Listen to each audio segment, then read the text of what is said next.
მე მივიდიოდი მანდ რომ მე ყველაფერი უნდა გავაკეთო რომ ჩემს ოჯახს კონდეს ფული და კონდეს ის და კონდეს და ამ დროს ვარ 12 წლის. რომ დავიწყე თვლა, ერთ დღეს გავყიდე 55 წყვილი ფეხსაცმელი. მაიც. მაღაზიაში სადაც 3-4 წყვილი იყიდებოდა? 3-4 წყვილი. ფასდაკლებაზე 10. რა უკენი ხალხ. მე რომ ცოდნოდა მაშინ რომ ხელფასზე კი არ არიან გაყიდვები, ხელფასი პლუს ბონუსი არიან. მე ვიქნებოდი ყველაზე შეიძლება ფაქტურაც აღარ დაგეწყო. მე ვიქნებოდი ყველაზე მდიდარ 14 წლის self-made billionaire. ძალიან თავდაჯერებული ადამიანი ხარ. ზოგადად. როგორც მინიმუმ ასე ვთქვათ, რა დონეზეც ადამიანმა უცებ შეიძლება შემოგხედოს ნებისმიერ სოციალურ მედიაში, საქმიანში თუ პირადში, ძალიან დიდი კონფიდენსი მოდის შენიდან. ეს კონფიდენსი იყო ბავშვობიდან თუ იყო ნელ-ნელა გამომუშავებული? მიზანი კომპანიის შექმნის იყო ერთი. შევქმნათ ამ სფეროში ისეთი სერვისი, რომლითაც ქონების გამყიდველი და ქონების მყიდველი წამით არ შეწუხდებოდნენ. მატყუარები, თქვენ გვატყუებთ, მაკლერები ფასებს. შეხვედი ესეთ ბიზნესში. ფასებს აძვირებენ და მე შევედი ესეთ ბიზნესში. აი ეს იყო ყველაზე დიდი გამოწვევა, რომ შენ ყოველ მომხმარებელთან გიწევდა მტკიცება, რომ მე არ ვარ მაკლერი, მე ფასებს არ ვაძვირებ. მე და მესაკუთრეს იგივე ფასი გვაქვს. მართლა დედას ფიცა. ანუ შესაბამისად ადამიანებს, რომლებსაც უნდათ რომ უძრავ ქონებაში იმუშავან, მივცემ ორ რჩევას. რომელსაც მთელი ცხოვრება ჩაიწერეთ. გამარჯობა, მე ლევან კოკოლიშვილი ვარ და დღეს ჩემი პოდკასტის სტუმარია საკურა პროპერტის დამფუძნებელი ვიქტორია საკუროვა. სანამ პოდკასტზე გადავიდოდეთ, თუ კი ეს კონტენტი თქვენთვის საინტერესოა და მომავალშიც ისურვებდით მსგავსი ეპიზოდების ხილვას, აუცილებლად გამოიწერეთ არხი, რადგან თქვენთვის ეგ ერთი მარტივი ქმედება, ჩემთვის უდიდესი мотиваცია რომ გავაგრძელოთ საყვარელი საქმე და შემოგთავაზოთ კიდევ უფრო პროფესიონალური ეპიზოდები უწყვეტად. ვიქტორია, ძალიან დიდი მადლობა, რომ გამონახე და ხარ დღეს ჩემი სტუმარი. მადლობა შენ მოწვევისთვის, ლევან. მადლობა. იცი, წეგან საუბრობთ, რომ ძირთად პოდკასტებში სადაც გიწოვენ, არის ხოლმე real estate-თან დაკავშირებული კითხვები, მაგრამ სანამ საკურას დაიწყებდი, სხვათა შორის მანამდე წლების წინ ფიდზე მხვდებოდი ხოლმე და ცოტა უცნაური მომენტი იყო, რომ მეთქი, ანუ ერთი ასაკის ვართ რეალურად და რამდენიმე წლის წინ ამბეს ბავშვი ვინ არის კაცო ბიზნესთან დაკავშირებით, რომ კოუჩობს ხალხს ასწავლის, რაღაცა გაყიდვებს, გუნდის განვითარებას და მახსოვს რომ ძირთად ბიზნეს დეველოპმენტის მიმართულებით და გაყიდვების მიმართულებით წერდი ვიდეოებს. ვიდეოებს და LinkedIn ბლოგიც მქონდა. ზუსტად, ანუ LinkedIn-ზე ნახე პირველად, მერე იყო YouTube და მაგ მომენტმა დამაინტერესა, როდის და როგორ გადაწყვიტე, რომ აი პირველი მომენტი, რომ და გამოჩენილიყავი და თან საკმაოდ პატარა ასაკში, რამდენი წლის იყავი მაშინ დაახლოებით? 22 ისოზე რაღაც ეგეთი. ხო, და როდის გადაწყვიტე და რა მომენტი იყო ცხოვრებაში ეგ რო აი ეხლა 20-ის ვიყავი რომ დავიწყე. ძალიან პატარა იყავი 20-ის ვიყავი რომ დავიწყე, მე ლიბანში წავედი სასწავლად, მე ჩამოვედი, მე გავაგრძელე. რატომ გადავწყვიტე, ხო? ხო. რატომ გადავწყვიტე? რავი, ზოგადად კარგად გამომდიოდა თურმე წერა, მაგრამ არ ვიცოდი რომ ისე კარგად როგორც საბოლოოდ გამოვიდა. ჩემო მეგობარმა მითხრა რომ ვიქტორია, შენ LinkedIn-ზე რატო არ ხარ? შენ LinkedIn-ზე უნდა იყოს შენერი ადამიანები უნდა იყვნენ LinkedIn-ზე. მეთქი რას ნიშნავს შენერი ადამიანები უნდა იყვნენ LinkedIn-ზე და ვარ 20 წლის. ხო. ხო და ცოტა ვერ მივხვდი, მაგრამ მეთქი კარგი, აბა შევხედავ ეს LinkedIn-ი რა არის და რომ შევედი, მივხვდი რომ ვა, რა მაგარია, ჩემნაირი ხალხია, რაღაც განვითარება აინტერესებთ, სხვანაირი ამბები აინტერესებთ, ანუ Facebook-ის პოსტების იქით რაღაცები აინტერესებთ და რამე მოსაზრებები რომ მქონდა ხოლმე დასაქმებაზე, ან ბიზნესზე, ან გაყიდვებზე, იმიტომ რომ მე 12 წლიდან გაყიდვებში ვარ, 12 წლის ასაკიდან. ანუ ბევრი აზრი მქონდა და ბევრი სათქმელი, ასე ვთქვათ და დავიწყე წერა, მივხვდი ჩემს მკითხველებს რა მოსწონდათ. იზრდებოდა ჩემი ფოლოვერებისა რაოდენობა, მე ავედით 13,000 ფოლოვერამდე LinkedIn-ზე და ძალიან მიხარო და მე მივხვდი რომ უი რა კარგია, მოდი ეს ვიდეოშიც გადავიტანო და მე დავიწყე TikTok-ზე და Instagram-ზე ვიდეოებს ჩაწერა უფრო TikTok-ზე და მანდაც რაღაც თურმე ხალხს მოეწონა სამოტივაციო მიმართულება და 20,000 ფოლოვერი მყავდა, მაგრამ YouTube-ზე წერდი ხო? სწორად მახსოვს. YouTube-ზე დავიწყე როგორი რაღაცის კეთება, იცი? რაღაც ძალიან inspired ვიყავი იმ ახალგაზრდებით, რადგან მეც ვიყავი 20 წლის და რაღაც ძალიან განსხვავებულს ვაკეთებდი, თლად ვერ ვიაზრებდი, რამხელა რაღაცას ვაკეთებდი.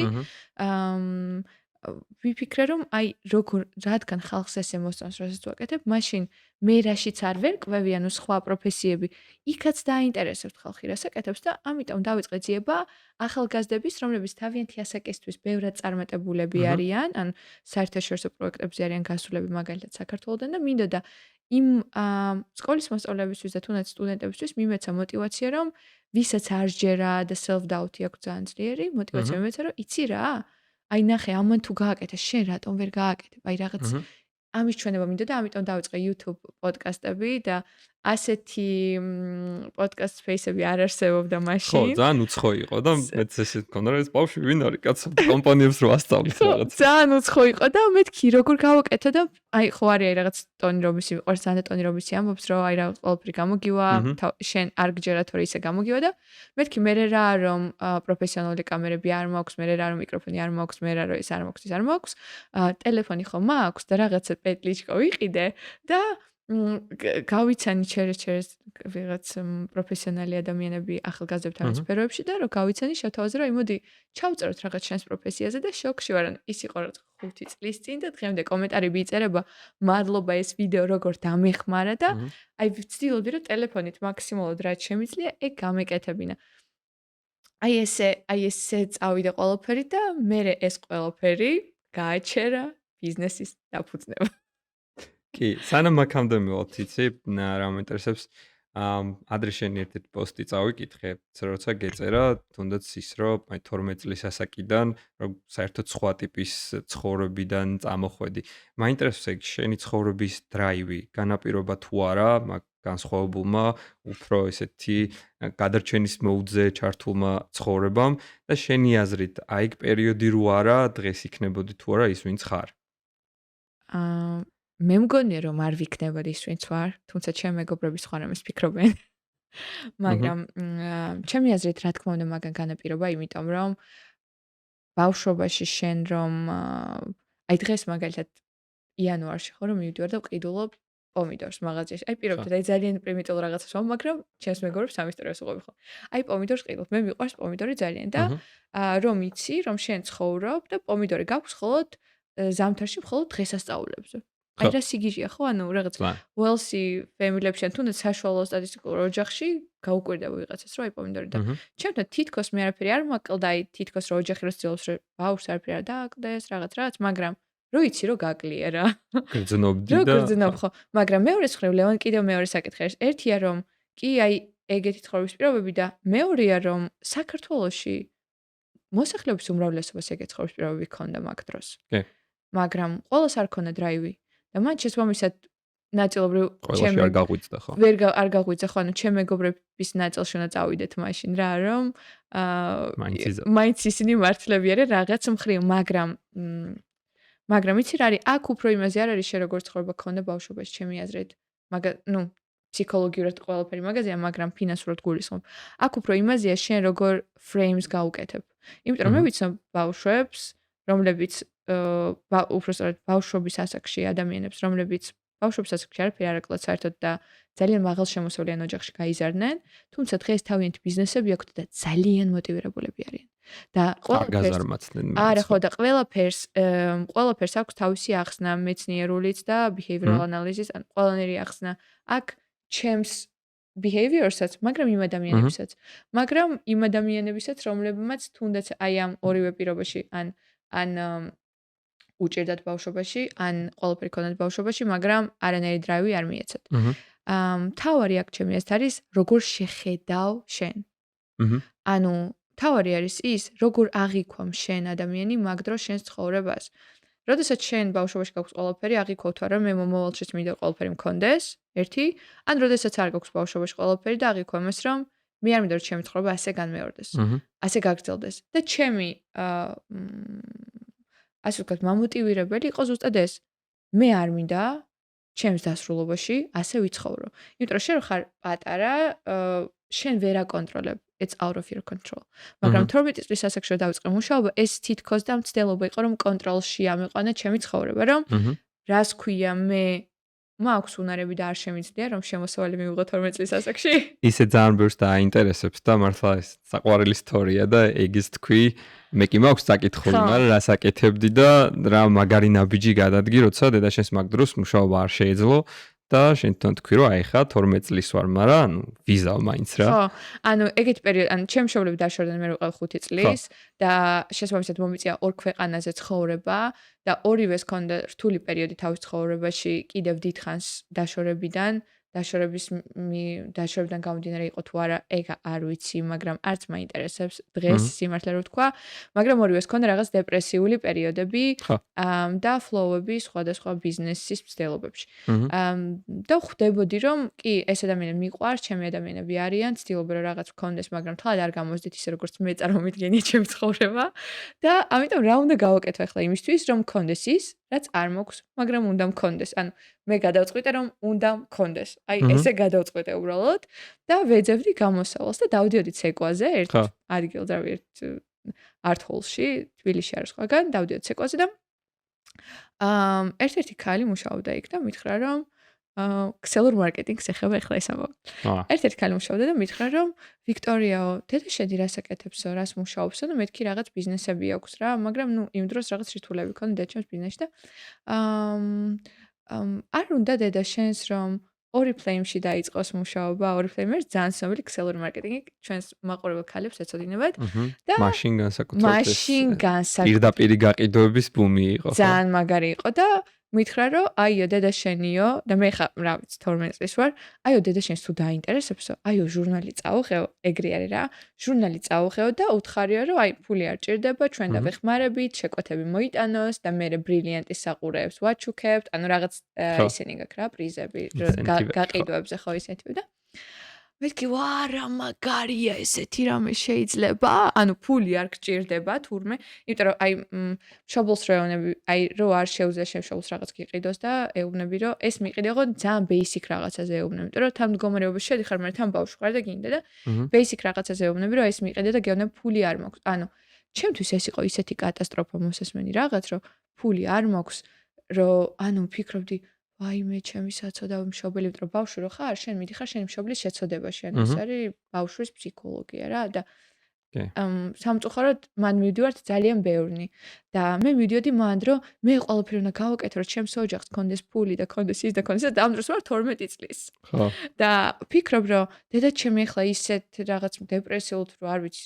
რა მდგომარეობაში რაღაც ეგრეთ მდგომარეობაშია რომ იქნებ მე ხო არ გავაკეთო ეს რაღაცა და აუ ფული შევნა შეიძლება აუ ბრილიანტებს მომცემენ აუ აი რაღაცა იქვა რა და ბავშვი რო ხარ ბარიერები არ გაქვს და ბავშვობის ყველაზე მაგარი ნაწილი არის ეგ რომ ბარიერები მერე გექმნება ცხოვრებაში ანუ ეს აბჯარი მერე გემატება რა რაც უფრო იზრდები უფრო აბჯარს გიმატებს საზოგადოება ოჯახი რავი მაგრამ სანამ ნაკლები გაქვს ეგ აბჯარი მანამდე რაღაც მოქნილი ხარ ძალიან და მეთქი აუ რა მაგ ნუ დედაჩემს უთხარი და არ დაინტერესა იმიტომ რომ დედაჩემ მაგ დროს ერთი ბიზნესი დახურა თავისი არ გამოვიდა და ანუ რაღაც ან ისე იყო და არ აინტერესებდა არაფერი და მეთქი მე ვიზავ რაღაცა დავიწყე ეს ჟურნალი წავიღე Oriflame-ის კატალოგის სკოლაში და მასწავლებლებს ვეუბნებოდი რომ აუ ნახეთ რა მაგარი რაღაცა თქვენ შეგიძლიათ შეუკვეთოთ მე ერთ კვირაში ამას მოგიტან შენსავე მასწავლებელზე ყიდიდი ჩემსავე მასწავლებელზე და ჩემი კლასების მშობლებზე და არ ვიცი ეს ხალხი ანუ ეხლა ხვდები იმიტომ რომ დღესადმე რო ვარ და ბავშვებს რაღაც წამოწყება აქვს თან რაღაც ძივებს აწყობენ და ყიდიან ან რაღაც რო აკეთებენ მინდა რომ ვიყიდო რა, იმიტომ რომ მინდა რომ ადამიანებმა დაინახო რომ მათ შრომას აქვს ფინანსური აუთკამი, ფინანსური შედეგი და მაშინ არ ვიცი ის ადამიანებს მაგიტო აკეთებდნენ თუ მოსწონდათ როგორ თავაზობდი არ ვიცი, მაგრამ ყიდულობდნენ ამ კოსმეტიკას, უკვეთავდნენ ჩემთან.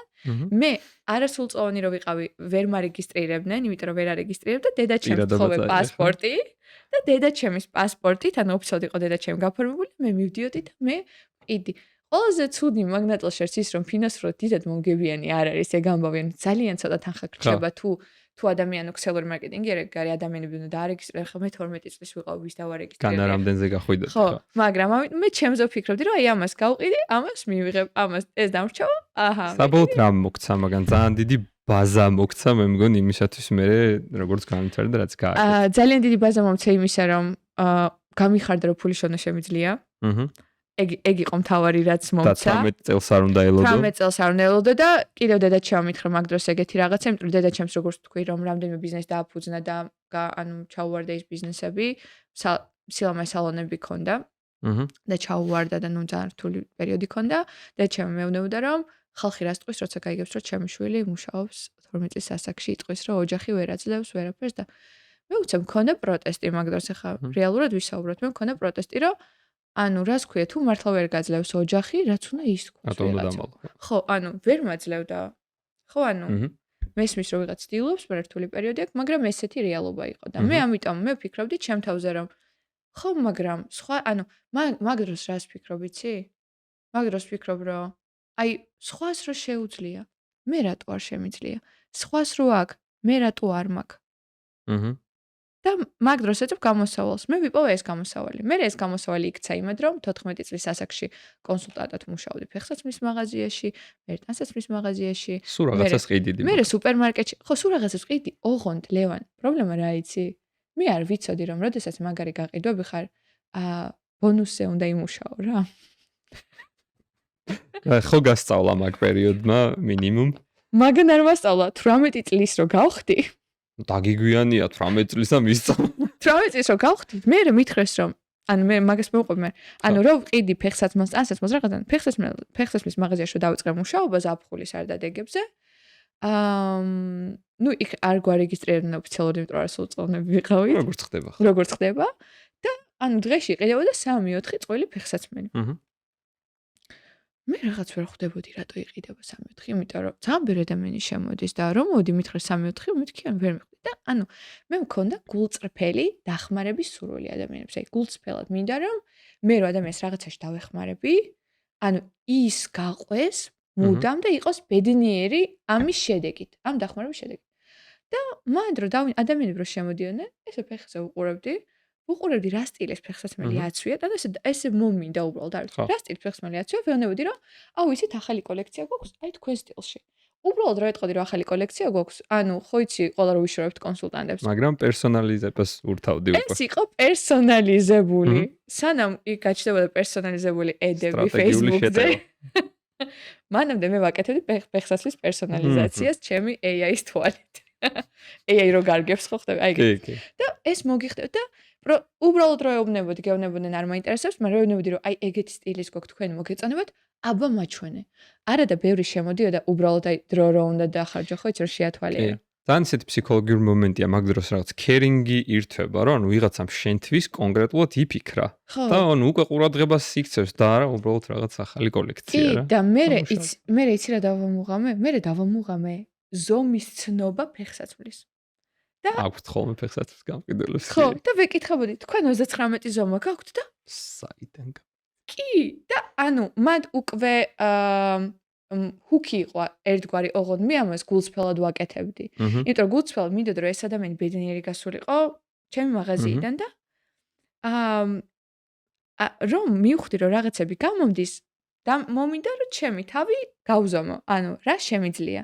და ფეხსაცმელს რო ყიდდი ყოველდღე, აი ხო იცი ციხეში კედელზე რო წერდი ჯოხებს, აი ზუსტად ესე რაღაც ფურცელზე წერდი ჯოხებს და გოგო რომელიც მუშაობდა ჩემთან ერთად ხო, მან პირველად შევეჯახე კონკურენციას ცხოვრებაში, იმიტომ რომ მანამდე ყველა ადამიანი მეგონა კარგი, ყველა ადამიანი მეგონა მოსიყვარული, ყველა ადამიანი მეგონა რომ აი მე რო სხვისთვის კარგი მინდა, იმასაც რა თქმა უნდა ჩემთვის კარგი უნდა და მან პირველად შევეჯახე იმას რომ დავიწყე დათვლა და ის გოგო რო ორნი ვიყავით რა მაშინ განყოფილებაში ხალხი რო შემოდიოდა ის გოგო რო უბრალოდ იჯდა მე დავდიოდი აი ეს მოგიხდებათ ეს მოგიხდებათ აი დაიცეთ ეხლა ამას მოგიძებნით ეხლა და მაგრად მომწონა და რო დავიწყე თვლა ერთ დღეს გავყიდე 55 წყვილი ფეხსაცმელი მაიც მაღაზიაში სადაც 3-4 წყვილი იყიდებოდა 3-4 წყვილი ფასდაკლებაზე 10 რა უკენი ხალხს არავის არ ვუშავდი უბრალოდ და სანამ არ იყიდნენ და ანუ ესე არ ვიდექი უბრალოდ ემოციურად არ ვუშვებდი ოღონდ ეს იყო გულწრფელი და რო დავითვალე რომ 55 წყვილი ფეხსაცმელი გავყიდე დავინახე რომ ანუ ამ გოგომ აიღო ფურცელი და იმანაც დაიწყო თვლა ოკეი იმანაც თუ გაზარდა მე იმან ცოტათი გაზარდა და თორე გაზარდა ხო ცოტათი გაზარდა მაგრამ მაგაზე არ იყო იმაზე იყო რომ რაღაცნაირად გული დამწყდა რაღაცნაირად არ ვიცი რა მომენტა, მაგრამ არ ველოდი იმას, რომ ანუ მაგის მერე ცუდა დაიწყო ჩემთან მოქცევა. მე ტანსაც მოვხდი და მოკლედ აი ეს იყო რომ მივხვდი რომ არა მაგარია. მე რომ ცოდნოდა მაშინ რომ ხელფასზე კი არ არიან გაყიდვები, ხელფასი პლუს ბონუსი არიან. მე ვიქნებოდი შეიძლება ფაქტურად აღარ დაგეწყო. შეიძლება. მე ვიქნებოდი ყველაზე მდიდარ 14 წლის self-made billionaire. ბაიშეს. აი მართლა. მაგრამ ხო, ხურობა აქეთ იყოს, მაგრამ ის რომ ბონუსები იყო გაყიდვებში, მე გავიგე 18 წლის ასაკში. შვენიერი. ნუ კაი მაინც ეს არის რა ქვია, ძალიან ადრეულ ასაკში. ჯობია მიდრე არასდროს. ხო, გაიგე რაღაც ფსიქოლოგია გაყიდვებს და ამ შემდეგ. წეგან ახსენე ტონი რობინსი რა. ტონი რობინსამდე გასაგებია რომ ის გზა გქონდა, რაც ფსიქოლოგიურად ძალიან ბევრი წარმატებული ადამიანის დრაივერია და უფრო ძლიერი ხოლმე, როგორ არ მინდა ვიყო პრინციპი, რაც არაერთი მაგალითია. მე როცა უკვე რა თქმა უნდა ეს აფეთქდა YouTube ინფორმაციული, ასე ვთქვათ, ნაკადი პოდკასტები, ვიდეოები. იყო ვინმე ან ადამიანების რიცხვი ან ადამიანი, ვინც კიდევ უფრო მეტი ზეგავლენა მოახდინა შენზე, ვის ლიტერატურასაც კითხულობდი, პოდკასტებს ასე შემდეგ უსმენდი და ვინც ასე ვთქვათ, უფრო მეტი პროფესიული დრაივი და მიზანი მოგცა ცხოვრებაში, რომ აი როგორც ტონი რობინსი თქვი, რომ შეგიძლია და ასე შემდეგ. კი. რეალურად ყველა სამოტივაციო სპიკერი ჩემთვის ძალიან საინტერესოა და ყოველ ჯერზე მე ახალ პოდკასტებს ვუყურებ ხოლმე. ერთი პერიოდი იყო Tom Billios პოდკასტს ვუყურებდი, Impact Theory და ვიყავი შემჯდარი მაგ პოდკასტზე. მე იყო The School of Greatness, Lewis Howes-ის პოდკასტი. ეხლა ვარ The Diary of the CEO-ს პოდკასტზე შემჯდარი და მე მგონი ყველა ვინც entrepreneur mindset-ის ადამიანია მაგ პოდკასტზე არის შემჯდარი, იმიტომ რომ საოცარია და ახლოს არის ჩემთან ეგ ადამიანი, ესე ვგრძნობ. აქედან. ეს, მაგრამ რეალურად ყველაზე დიდი გავლენა ტონი რობინსი. ყველაზე დიდი გავლენა. ძალიან კლიშე რაღაც უნდა ვთქვა, მაგრამ მართლა ყველაზე დიდი გავლენა იქონია იმან, რომ დედაჩემა, სხვათა შორის, დედაჩემა მითხრა, რომ ესეთი წიგნიაო, რობერტ კიოსაკის წიგნიო. Rich Dad Poor Dad. და წაიკითხავ და მე წიგნების კითხვა საერთოდ არ მიყვარდა. აი ვერ ვიტანე წიგნების კითხვას, აი საერთოდ არ სკოლაში არ ვსწავლობდი კარგად, არ წიგნები არ მიყვარდა და ეგ წიგნი რომ წავიკითხე, მივხვდი წიგნები რატო არ მიყვარდა. მე არ მიყვარდა მხატვრული ლიტერატურა, მაგრამ პრაქტიკული წიგნი, რომელსაც მე იმ მიზნისკენ მივყავარ, რომელიც მე ჩემთვის იმ ბავშვობის ასაკში დავისახე, როცა ჩემო მშობელმა უთხრა, ვერ ყიდულობ, იმიტომ რომ ფული არ მაქვს. მაგ მაინდსეტისთვის ეს იყო ძალიან მაგარი წიგნი და მე თუ ვიცავდი ჩემ მშობელს ჩემს გონებაში, როგორც ყველა ბავშვი იცოდებს და მშობელზე ფიქრობს, რომ ფული არ აქვს და მე ყველაფერს გავაკეთებ, რომ მასაც გქონდეს, მეც გქონდეს და ყველა ბედნიერები ვიყო და ჩემ მშობელმა ეგ ცხოვრებაში არ მითხრეს რაღაც. მე მივედი იქამდე, რომ თურმე არსებობენ ადამიანები, რომლებსაც აქვთ poor mindset-ი და rich mindset-ი. ვა, რა მარტივი დაყოფაა. ანუ რაღაც ეგეთი. ოღონდ რაღაც ამპარტალნოთ კი არა, ნუ რეალურად რა, იმიტომ რომ არიან ადამიანები, რომლებიც გიდებენ თავში, რომ შენ უნდა ისწავლო სკოლაში კარგად, შენ უნდა ისწავლო უნივერსიტეტში კარგად და მე ჩაბარო სადღაც, მაგრამ მე და შენ ვიცით სიმართლე, უნივერსიტეტი არაფერ შუაში არ არის შენს კარიერასთან საბოლოო ჯამში. თუმცა უნივერსიტეტი არის შენს კონტაქტებთან ძალიან სერიოზულ კავშირში. მე მაგალითად თავისუფალ უნივერსიტეტში ვსწავლობდი, მე ვსწავლობდი ახლო აღმოსავლეთ მცოდნეობაზე, რომელიც ძალიან მომწონს არაბული სამყარო, აღმოსავლეთი და ლიბანში ვცხოვრობდი 1 წელი, მაგრამ მე ეგ პროფესია არ გამიყენებია საქმიანობაში. მე ეს გამიყენე უბრალოდ მომწონდა, მაგრამ რეალურად ჩემი ძლიერი მხარე რომ დავინახე, თუნდაც შენ რაც თქვენ, შენ ეხლა შეამჩნია ეგ, მაგრამ მე შევამჩნიე 18 წლის ასაკში. ეხლა კი არა, ბავშვობის ისტორიას რო ყვები, მან შეამჩნია, მაგრამ მე გვიან შევამჩნიე, რომ თურმე გაყიდვები გამომდის, თურმე გაყიდვები მომწონს და თურმე გაყიდვები არის რეალურად ადამიანებზე ზრუნვა და ამის შედეგით კმაყოფილება შენიც, ვინც გაყიდა, მისის, ვინც იყიდა და ნუ ეს იყო ჩემთვის უდიდესი რამე და შესაბამისად იმ წიგნმა, რობერტ კიოსაკის წიგნმა დამანახა ის, რომ არიან ადამიანები, რომლებიც თავში გიდებენ, რომ უნდა ისწავლო სკოლაში კარგად, ანუ ის რომ გარეცოდნა გაქვს ძალიან ძლიერი. სისტემაში იყო, ხო. წარმატებული ტიპი, იმიტომ რომ გაგანაწილონ იქ, სადაც აწყობთ. და გახდეთ, თქვათ, კარგი, წარმატებული რაღაც თანამშრომელი, რაც ასევე კარგია იმ ადამიანებისთვის, რომლებსაც ეს მოსწონთ, მაგრამ მე ვიცნობ ძალიან ბევრ ახალგაზრდას, რომლებმაც უბრალოდ იმის გამო რომ ასე უთხრეს, ძალიან ბევრ ახალგაზრდას, რომელმაც უბრალოდ იმის გამო რომ ასე უთხრეს, უბრალოდ მაგის გამო ისწავლა იქ, სადაც უთხრეს, დაამთავრა ის, რაც უთხრეს, მუშაობს იქ, სადაც უთხრეს და უხარია რომ აი იმათმა რომ უთხრეს, მუშაობს იქ. ანუ მშობლები უნდა გვიყვარდეს, მაგრამ მშობლები არ არის მთელი სამყარო. და რეალურად დღევანდელი სამყარო უფრო გვიბიძგებს self-love, self-acceptance და ასე შემდეგ და ეს არის სწორი, იმიტომ რომ პირველი ვართ ჩვენ, მე არის ჩვენი ოჯახი და არა ჯერ ჩვენი ოჯახი და მე ვართ ჩვენ და ამ პარადიგმის დამსხროვა ძალიან რთულია ადამიანებისთვის. ხო, ცოტა გვიჭირს ხოლმე თან მაგ დროს გადაფასება, რომ რეალურად მშობელი ამ დროს განსაკუთრებით ჩვენ თაობაშია ეგ რა, ეს ტექნოლოგიური ბუმი რომ მოხდა, რაღაცნაირად მშობლები თითქოს სტატუსურად ცუდად კი არ ვამბობ როგორც მშობლები ტექნოლოგიებში ცოდნის გამო ასე ვთქვათ სტატუსი შეუმცირდათ იმიტომ რომ შენ ხარ უკვე ის ტიპი რომელიც უფრო კარგად ერკვევა ტექნოლოგიებში ნუ დღეს უკვე უფრო ტექ ტიპები არიან მაგრამ ჩვენ ასაკში მოხდა განსაკუთრებით ეგ როცა რაღაც 12-15 წლის ასაკში უკვე ძალიან გარკვეულები გამოვედით და მშობლები უკვე განათლებას მაგ ხრივ ვერ გვაძლევდნენ იმდენად კონკურენტულ ტექნოლოგიურ გარემოში აღმოჩნდით რა და მანდ გააზრება იმისა, რომ მშობელიც, ან მშობელზეც, ასე ვთქვათ, რაღაც მომენტში, როგორც ბავშვი, შენ გიწევს ზრუნვა, რაც შენ მოგიწია. ძალიან მე მგონი, ან ფუნდამენტური რაღაცა, იმიტომ რომ ის ადამიანი ფუნდამენტურია სამწუხაროდ. ის ადამიანი ცდილობს თავისი გადმოსახედიდან შენთვის კარგს.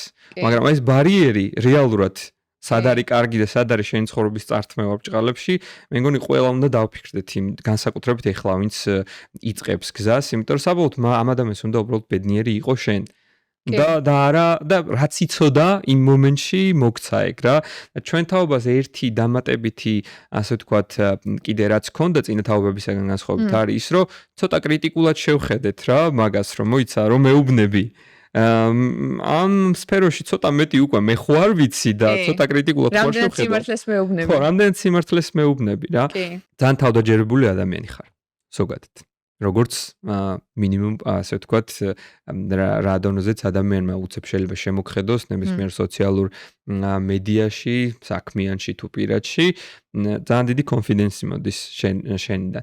ეს კონფიდენსი იყო ბავშვობიდან თუ იყო ნელ-ნელა გამომუშავებული სხვადასხვა სამოტივაციო სიტყვაზე როგორც კონტენტის გაცნობით, ბევრი გამოცდილებით, თუ როგორ ასე ვთქვათ, როგორ ჩამოყალიბდა შენში ეგ კონფიდენსი, რაც მე პირადად მგონია, რომ წარმატებაში, რა ვიცი, შენ წარმატებაში ლომის წილი მიუძღვის რა. შეიძლება კონფიდენსი როგორ ჩამოყალიბდა და ძალიან დიდი შრომის ფასად ჩამოყალიბდა კონფიდენსი, იმიტომ რომ რა თქმა უნდა თავიდან ეგ კონფიდენსი არ გააქვს. ზოგადად ადამიანებს, რომლებიც ბევრ ადამიანზე მეტს აკეთებენ, მათ უფრო მეტი საკუთარ თავში ეჭვი აქვს, ვიდრე იმ ადამიანებს, რომლებიც ნაკლებს აკეთებენ. მაგას დაკვირვებითად შეამჩნევდი ნაცნობებთან პირობითად და მეც ვამჩნევდი და სულ ფიქრობდი, რომ ვაუ, ეს ადამიანები თავდაჯერებულები არიან, ალბათ რაღაცა იციან, რაც მე არ ვიცი. და მოდი გავიგოთ რა იციან. მოდი გავიგოთ რა იციან, თუმცა მე შემიძლია თამარ დავყო თავდაჯერებული ადამიანები ორ ნაწილად. პირველი ნაწილი არის ადამიანები, რომლებიც ვერაფერს აღწევენ ცხოვრებაში, არაფერი გამოსდით და ერთადერთი გზა, რითაც უნდა მოგაჩვენონ, რომ რაღაც გამოსდით, არის მოგაჩვენონ, მათ შორის თავდაჯერებულობაც და მეორე ადამიანები, რომლებსაც ყველაზე მეტი ეჭვი აქვთ რეალურად საკუთარ თავში, ყველაზე მეტი ფეილი აქვთ რეალურად, მაგრამ არ ჩერდებიან და ზუსტად თვითონ ვაკვირდებიან თავიანთ წარსულს და დაინახეს, რომ აუ ეს რა მომივიდა, მაგრამ არ გავჩერდი. აუ ეს უფრო უარესი მომივიდა, მაგრამ არ გავჩერდი. აუ ეს საერთოდ რა მომივიდა. დეპრესიაში უნდა ჩავარდნილიყავ, მაგრამ რაღაც არ ვარ დეპრესიაში. უკვე შენ უყურებ შენს წარსულს და აფასებ, რომ ვა, ეს მე გავაკეთე და თუნდაც ის კითხვა, ვა, ეს მე გავაკეთე, უკვე საკუთარ თავში ეჭვი შეტანის კითხვა, მაგრამ რომ იაზრებ, რომ ის შენი გაკეთებულია და არ გაჩერებულ ხარ. მე ვოცდები, რომ ვა მიხდი? და მე ეს მაძლევს კონფიდენს, იმიტომ რომ რა თქმა უნდა self-doubt-ი ყოველთვის არის და არასდროს განებებს თავს, მაგრამ მან უნდა დაფიქრდე. ეს self-doubt-ი არის მხოლოდ ეჭვი, რომელიც ღელვის ნაწილია, თუ რეალობა. თიშავ ღელვის ნაწილს და უყურებ რეალობას. თუ ის რეალობა არანაირ საკუთარ თავში ეჭვი შეტანის საბაბს არ გაძლევს, ესე იგი ეს არის ღელვა და ხშირ შემთხვევაში, ჩემ შემთხვევაში ეს არის ღელვა, იმიტომ რომ მე ვარ ადამიანი, რომელსაც ძალიან ბევრი რამე გამოიარა. ეხლა ნაწილი მოვყევით, მაგრამ კიდე ძალიან დიდი ნაწილი არის. ძალიან ბევრი რამე გამოიარა მაგრამ არ გაჩერდა, იმიტომ რომ აქვს ის ხედვა, რომ მე ისე აღარ ვიცხოვრებ. და მე დავეხმარებ ის ხვებს, რომ ისე არ იცხოვრონ იმ ადამიანებს, რომლებიც ცხოვრობენ რაღაც ბოქსში და სულ იგებენ ერთსა და იმავე ინფორმაციას, რომ შენ არ გამოგივა, ჩვენი ოჯახი ეგეთი არ არის, ისინი სხვანაირები არიან, იმათმა ფული სხვანაირად იშოვეს. აი, მე დღეს რომ მე მინდა გავზარდოთ ჩემი კომპანია, დავუფუძნო კიდე სხვა კომპანიები, რაღაც გეგმებს რო ვუზიარებ ადამიანს, მეუბნებია, რომ ვიქტორია, არა და ადამიანებს, რომლებიც მგონია, რომ ეგეთ რამე არ უნდა თქვენ. ვიქტორია, საქართველოში ფული მხოლოდ სხვანაირად იშოვება. ანუ მოდით მაშინ საერთოდ წავიდეთ ამ საქართველოდან და დავტოვოთ ეს ქვეყანა, ან თუ ესია. მაგრამ ეგრე არ არის. არანაირად არ არის. ანუ თუ ვიღაც რთულია, მაგრამ არის მაგალითები. რთული არის, მაგრამ არის მაგალითები და ერთ წიგნს ვკითხულობდი, არ მახსოვს რა ქვია, მაგრამ იქ ეწერა ეს რაღაცა. ჩვენ გვგონია, რომ განვითარებულ ქვეყნებში ყველაფერი მარტივია და რასაც არ შექმნი, ყველაფერი მოთხოვნადი იქნება, მაგრამ რეალურად ქვეყნებში რომლებიც საჭიროებენ განვითარებას, ბევრად უფრო მეტი შესაძლებლობა რამე გააკეთო, ვიდრე ქვეყნებში, რომლებშიც ყველაფერი განვითარებულია. აი ეს რამხელა რაღაცაა. და ამის მერე ვინმე უნდა მეთქოს, რომ საქართველოს რამე არ გამოვა, შანსი არ არის. თუნდაც რო დაფიქრდე, მომსახურების სფერო გვაქვს უკატასტროფულეს დონეზე. და რამხელა შესაძლებლობა მაგის გაუმჯობესების უბრალოდ უზარმაზარი ფსკრული არის, უფსკრული იმაში მომსახურებაში საქართველოში. უზარმაზარი. ნებისმიერ რამე მომსახურება გამოასწორე და მე მოგიყვან ძალიან ბევრი ადამიანს, რომელიც ამ მომსახურებით ისარგებლებს. რატომ? აი მაგალითად ჩვენი კომპანია რატო გახდა წარმატებული ან ცნობილი ან რაღაც. მარტო იმიტომ კი არა, რომ აი მე ვარ ესეთი რაღაც თავდაჯერებული, ეგაც მოვყევი რის შედეგად. ხო? ანუ იმიტომ რომ მიზანი კომპანიის შექმნის იყო ერთი. შევქმნათ ამ სფეროში ისეთი სერვისი, რომლითაც ქონების გამყიდველი და ქონების მყიდველი წამით არ შეწუხდებოდნენ. ანუ ეს უბრალოდ მაგალითად მოვიყვანე, მაგრამ ეს არის რეალობა, ანუ ეს ქვეყანა გაძლევს იმდენ შესაძლებლობას, რომ გაუმჯობესო, მე ერთი მიმართულება ვთქვი, მომსახურების სფერო. რომ რავი. ანუ ძალიან დიდი შესაძლებლობები არის ფინანსური, ემოციური, ყველანაირი შესაძლებლობა. შესაბამისად ის რომ რაღაცა სადღაც არ გამოგივა, ეგრე არ არის. საქართველოში იქნებით სად არის. ანუ მე მოხიბლული ვარ ზოგადად ადამიანებით, რომლებიც თუნდაც ემიგრაციაში მიდიან საქართველოს ნებისმიერ სხვა ქვეყნიდან, იწყებენ ცხოვრებას ნოლიდან და ძალიან მალე იზრდებიან. მოხიბლული ვარ მაგ ადამიანებს, იმიტომ რომ ერთია რომ შენს ქვეყანაში გააკეთო რაღაც და მეორეა შენთვის საერთოდ უცხო ქვეყანაში მიაღწიო რაღაცას. მე მგონი მან და ძალიან ბევრზე ალბათ ჩვენს ხსმენია ადამიანები როცა ვარდებენ ძალიან ისეთ უცხო გარემოში, იქ რა ვიცი, გადასახადი ან გადარჩენის მოვდი ერთვებად და ძალიან ბევრი ემიგრანტ მეგობართან რომ მისაუბრი, ანუ მაგდენი რომ ეხლა რასაც ვშრომობ საქართველოში მემუშავა, მილიონერი ვიქნებოდი ალბათო რა. და ეგეც ძალიან ისეთი ასე ვთქვათ მიზეზია ხოლმე რატომაც გიჟივით მუშაობს და გადარჩენის მოვში ბევრ წარმატებას აღწევს ადამიანი რა. ალბათ ეგ გამოწვევები რა შენ ბავშვობაში რაც მოყევი, იგივე არაერთი მომენტი იყო ჩემთანაც, სწორად არის მისაღები და ეგ რაღაც კლიშე არ არის რომ შენ რაღაცა გიჭირდა, შენ რაღაცა ექსესი არ გაქვს, განსაკუთრებით დღეს რა მაგიჟებს ხოლმე როცა ამბობენ რომ ვინმეს რამეზე წვდომა შეიძლება არ ქონდეს ან რამე კურსის ფული არ აქვს, იმიტომ რომ უფასო კონტენტით არის. ხო, ანუ დღეს უკვე ეგ გამოწვევაა, რომ შენ უბრალოდ მოასწარი რამის ცოდნა. თორე ანუ ყველაფერზე გაქვს რამის ექსესი და შენ შეძელი ფოკუსი რა. ზუსტად. მაგიტო ხო ძალიან ისეთი მომენტია, რომ ეგ ყველა შეუძლია ტონი რობინსიც გვეტყვის თუ ვიქტორია ზაკურევა.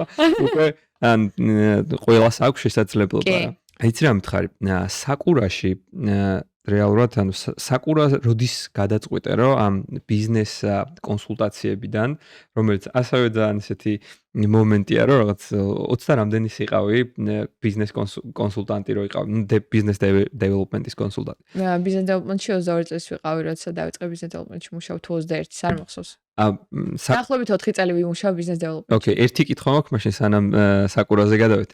ეს ასევე საკმაოდ პატარა ასაკში რომ მიდიოდი კომპანიებთან, და მიდიხარ CEO-სთან, ვისაც ბიზნესი უნდა გაუზარდო. აი მომენტზე მოყევი, რომ ეს ბავშვი მოვიდა და აქ რაღაცა PNL-ში უნდა გამიუმჯობესოს 21-22 წლის ბავშვმა. აი მანდ რა დაგეხმარა, ისევ კონფიდენსი დაგეხმარა, ძალიან კიდე უფრო ბევრი შრომა და რაღაც რიცხვების ჩვენება თუ რითი მოახერხე ის, რომ დაგერწმუნებინა ერთ შეხევთ რაღაც ძალიან ისეთი კონსერვატიული ან არაკონსერვატიული ბიზნესების მფლობელები, რომ შენის ტიპი იყავი, ვინც უნდა დაექირავებინათ, რომ ამ ხელა ორგანიზაციები წინ წასულიყო.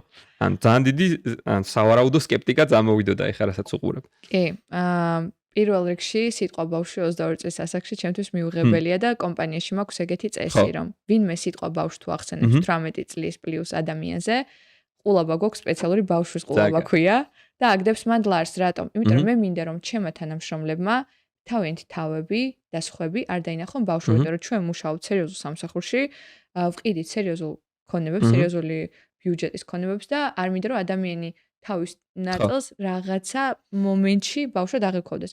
ზუსტად ეს იყო ჩემი მიდგომაც. მე, როდესაც 12 წლის ასაკიდან მუშაობდი, შეიძლება იმ მომენტში მე მაგას ვერ ვიაზრებდი, რას ვაკეთებდი, რა გამომდიოდა, როგორ გამომდიოდა თურმე. მაგას მე შეიძლება ვერ ვიაზრებდი, მაგრამ რომ გავიზარდე და უკან გავიხედე, რომ მოგიყევი წეგან მაგალითი. ხომ გავიაზრე, თურმე რეები მიგეთებია. ანუ უცებ რაღაც იგივე ახლა მომენტი იყო რა. ბავშვი ხა იმიტომ ახსენე რომ გადმოსახედიდან კომპანიებს მეც იგივენაირად როცა მივდიოდი 18-20 წლის ასაკში, ანუ რაღაც ბავშვი გამყვალ ამის 24 წლის ასაკამდე და ანუ ისეთი მომენტია რა, ძალიან ისე უყურები. კი, ხო და ანუ ჩემთვის მე ძალიან ვიძაბები მაქვს სიტყვაზე, იმიტომ რომ წესი შემოვიღე ისთვის ვიწვალე ამდენი. ისთვის ვიწვალე ამდენი რომ ასაკში ბავშვი არის. ხო, რომ 22 წლის ასაკში აწლიანი გამოცდილება რომ გაყიდებში ვიღაცამ ბავშვს დამიძახოს. ანუ რატომ ახლა გეტყვი, ზუსტად რატომ ენდობოდნენ ის ადამიანები? პირველი, ჩემი LinkedIn ბლოგი იყო ძალიან ძლიერი იმ მომენტში და ჩემი LinkedIn ბლოგით მე არავის არ ვაძალებდი ჩემი ინფორმაციის მიღებას. მე უბრალოდ ვწერდი. და ნელა მიჩნევენ კითხველები იმდენად რომ სადმე რომ მივიდიოდი, დასასვენებლად კი რომ ვიყავი საირმეში. გოგო მოვიდა და აუ, თქვენ LinkedIn ბლოგის რო წერდით ის ხართ ხო? კი. იცით როგორ დამეხმარა თქვენი LinkedIn-ი? და ამას მეუბნებოდნენ დასაქმებული ადამიანების და დამსაქმებლებიც. ანუ ეს ხალხი რომ ხდებოდა, სადღაც უკვე გაცილებით ჩვენზე დიდი ადამიანები. ჩემზე ბევრად დიდი და წარმატებული და რავი, დიდი მიღწევების და წარმატებული ბიზნესების მქონე ადამიანები, რამე ღონისძიებას რომ მივდიოდი, მათ შერებდნენ, მეუბნებოდნენ რომ შენი გაცნობა სულ მინდოდა. მე ვფიქრობ, რატო უნდა და ჩემი გაცნობა? რავი, ვიქტორია ვარ ჩემთვის წერ რაღაცებს. და ანუ ძალიან სხვანაირად შემახედე რაღაცებს და ეს იყო ყველგან სადაც არ მივდიოდი მართლა. და მე მივხვდი, აი როგორც ისევ იგივე მაგალითს უკან რო იყურები. ანუ რაღაც ფიქრებს შეხებ ვერ ხვდები. ანუ რამხელა ძალა გაქვს შესაძლებლობა შენს ცხოვრებაში შენი თავისთვის, უცებ უკან იყურები და რო აანალიზებ, ხვდები რომ ვა, თურმე ისინი მე გავაკეთე, თურმე ეს ხალხი ჩემთან მოვიდა, ჩემი გაცნობა უნდათ. ის ადამიანები, ძალიან ბევრი ადამიანი რომელიც ეგრე მოვიდა ჩემთან, რომ შენს LinkedIn-ს ვკითხულობდი მუდმივად და ასე შემდეგ, დღეს ჩემი ახლო მეგობრები და უფროსი პარტნიორები არიან, ანუ ბიზნესები აქვს ჩემზე დიდხანს და ხალხს რჩევას ვეკითხებიან, ისინი მეკითხებიან რჩევას, იმიტომ რომ აი როგორც შენ თქვი, არის თაობები, რომლებიც არ არიან მაგალითად ტექნოლოგიებში ეგრეთ შეხედულები. მაგალითად, დღეს ჩვენ ვყიდით კონტენტით, ვიდეო კონტენტით. ჩვენი კონტენტ კრეატორი არის 20 წლის. პირველ დღეს რომ მოვიდა სამსახურში, თანამშრომლმა კითხა რომ რამდენი წლის ხარო და 20-სო, მაგრამ ბავშვობიდან მუშაობო. ანუ ეგრევე დაამატა, იმიტომ რომ როგორც შენ თქვი რომ შეჩვეული ხარ რომ როდესაც ახალგაზრდა ასაკში რაღაც სერიოზული სამსახური გაქვს, სხვა ბავშვით გიყურებენ. ბოდი შეხა გამახსენდა CV-დან ასაკს შლიდი სპეციალურად. აი ზუსტად მაგიტო ცოტა წვერიანი ფოტოც მედო ხოლმე, იმიტომ რომ ანუ არ შევერჩი, იმიტომ რომ პატარა ვარ რა. ყველაზე პრობლემა ის არის ლევან, რომ მე დღეს სადმე რომ მივდივარ ივენტზე, პირადობას ვთხოვენ. და მე ამას შევეგუე. და მე ვიცი რა, რომ შემომხედავ, შეიძლება იფიქრო მე ვარ, რა ვიცი, 19 წლის, 18 წლის, არ ვიცი რამდენი ის, მაგრამ რომ დავიწყებ ლაპარაკს, იქ გასაგებია. იქ მისმენენ. უკვე ეგ ვიცი და ეგ მივიღე რომ პირადობას ვთხოვენ და ვიცი რომ სადაც არ მივდივარ, ყოველთვის პირადობა დამაქვს და არ მოვიწყებ. ხო და რას ყვებოდი აი ამ შეხედულებებზე როგორ იცვლება რა? ანუ ეს ჩემი კონტენტ კრეატორი მოვიდა სამსახურში, რამდენიმე დღეა და სხვა თანამშრომელი ეკითხა, რამდენი წლის ხარო და მომთხრა, რომ 20-ის ვარო, მაგრამ ბავშვობიდან მუშაობა, ანუ ეგრევე დააყოლა, როცა ეგ არ გვიკითხავს და თან ახლა მონდომებაა მაგ კი, სიტყვებში. კი და იმან უპასუხა, რომ ჩვენ ყველა ბავშვობიდან მუშაობთ. არი დარდო, ყველა ეგეთები ვართო რა და მოეშვა ხო? და ყველას გაგვეცინა, ანუ საყვარლად სიყვარულით გაგვეცინა, იმიტომ რომ ძალიან სწორი რაღაც უპასუხა, რომ ჩვენ ყველა ბავშვობიდან მუშაობთ. ანუ ჩემს გუნდში ძალიან ბევრი ადამიანი ვინც ადრეული ასაკიდან მუშაობს და ანუ არიან 20 წლის, 21-ის, 22-ის და რომ გემუშავებიან ვერასდროს ვერ იფიქრებ მაგას, იმიტომ რომ მაგას არანაირი მნიშვნელობა არ აქვს. ჩემთვის ადამიანისთვის, რომელიც 12 წლიდან მუშაობს, არანაირი მნიშვნელობა არ აქვს, ვინ რამდენი წლის არის. რატომ? იმიტომ რომ მე გამოვიარე ეგ ყველაფერი და მე ისიც გამოვიარე, რომ ერთ-ერთ გასაუბრებაზე ვიჯექი ბიზნეს დეველოპმენტის პოზიციაზე, ბიზნეს დეველოპერის პოზიციაზე ვიჯექი ერთ-ერთ გასაუბრებაზე, ზის ორი ბიზნეს კონსულტანტი ამ გასაუბრებაზე, ორივეს ძალიან დიდი გამოცდილება C-level პოზიციებზე. ზის კომპანიის ერთი დამფუძნებელი, მეორე, მესამე და არის გასაუბრების მესამე თუ მეოთხე ეტაპი. ხო. და მე ესე რომ უყვები ყველაფერს, ანუ გეგმა, როგორ შეიძლება որ გაყიდვები გავზარდოთ, როგორ შეიძლება მარკეტინგი გავკეთოთ ისე რომ inbound მარკეტინგი იყოს და ადამიანები თავის მოვიდნენ და რაღაცა ყვები და ეს ხალხი ესე მიყურებს და მე ვფიქრობ, ხა ეს ხალხი ესე რატომ მიყურებს? რამე არასწორს მომბობ, რამე იმას მომბობ, ანუ self doubt-ები გაქვს, მაგრამ რეალურად shortcut-იც ძალიან ბევრი გაქვს. აი მე და ჩემი მეგობრები ბოლო პერიოდში shortcut-ებს განვიხილავთ. უფრო რა ტიპის shortcut-ებია? ბიზნეს shortcut-ებს, რომ ანუ თუ ვიღაცებს რაღაცისთვის რაღაც A-დან B პუნქტამდე მისასვლელად ბიზნესში ჭირდებათ ამდენი დრო, როგორ გავაკეთოთ ისე, რა გავაკეთოთ ისეთი, რომ A და B პუნქტამდე დაგჭირდეს 5 ჯერ ნაკლები დრო. და ძალიან უცნაურია, მაგრამ ბოლო დროს ისეთი რაღაცები ხდება ჩემთან, რომ ის რაღაცები, ის shortcut-ები, რომლებსაც მე გავურბოდი, უბრალოდ თავისით მოვიდა. ანუ უბრალოდ მოვიდა.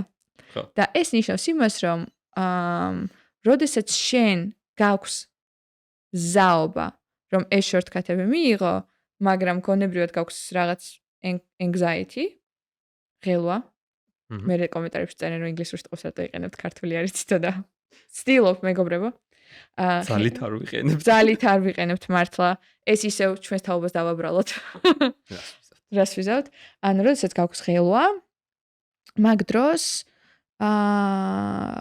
დროს გიჭერს რომ გაიაზრო, რომ ვაუ. მაგრამ რეალურად ეს ყველაფერი მოდის შრომით მართლა.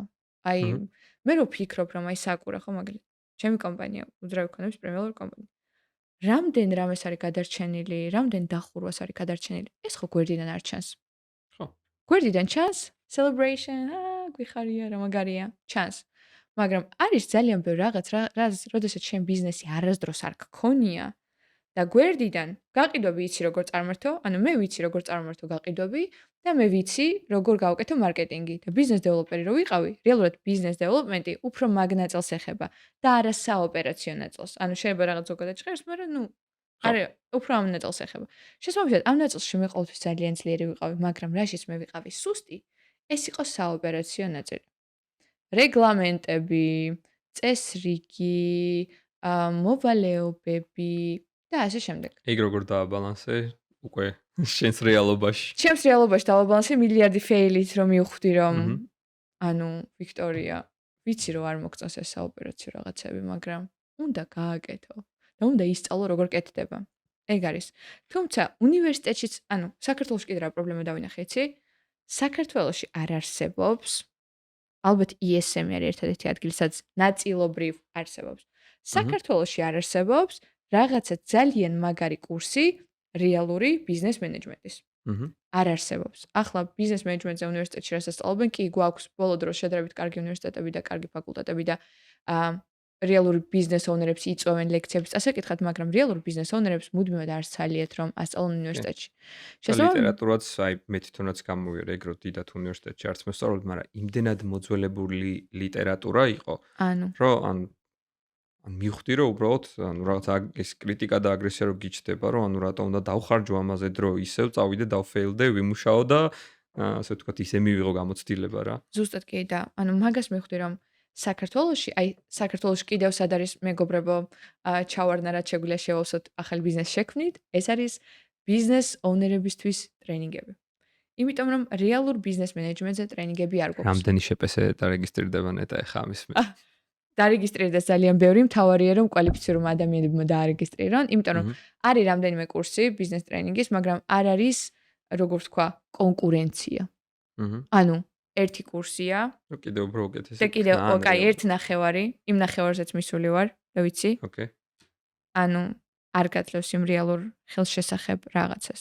და ამიტომ ახლა ვფიქრობ, რომ რა გავაკეთო. და ისე მივდივარ ონლაინ კურსებზე, ისე მივდივარ წიგნებზე, ისე მივდივარ უცხოურ ლიტერატურაზე, იმიტომ რომ სამწუხაროდ real life ტრენინგი საქართველოში არ მაქვს, როგორც ბიზნეს ონერს. და fail-მა გამოიწვია, რომ ესენი მომივიდა, ეხლა ესენი როგორ გამოვასწორო.